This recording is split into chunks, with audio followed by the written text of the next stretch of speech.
मोर प्रिय दर्शक बंधु सुस्वागतम। मु आज आपण मान रखी त्रिकोणमितिर गोटे सुंदर प्रश्न। ये प्रश्न को आम केवल 2 सेकेंड रे समाधान करदे। ताहले आसतु प्रथम प्रश्नटी पढ़ी नवा। If x tan 45 degree into cos 60 degree is equal to sin 60 degree into cot 60 degree, then what is the value of x? 1 by root 2, root 3, 1 by 2, 1। ताहले आसतु यार समाधान आमे करि नबा।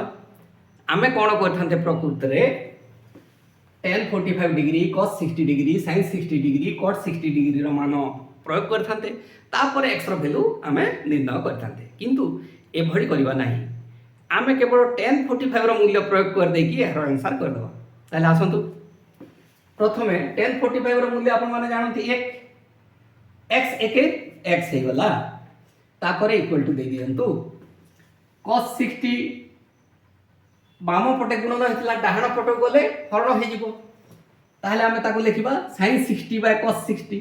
sin 60 बाय cos 60 कोन हे जाय tan 60 हे जाय, आ tan 60 * cot 60 कोन हे जाय 1 हे जाय। ताहले tan 60 * cot 60 केते हे गला 1 हे गला, आ तेनु करी x रो वैल्यू 1 हे गला।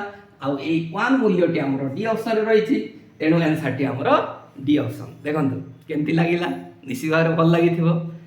ताहले आपण कौन करंतु, गोटे काम कर दियंतु, लाइक करंतु, तापरे शेयर करंतु, आ मो चैनल दंडसेना सार को निश्चित भाव सब्सक्राइब करंतु। धन्यवाद।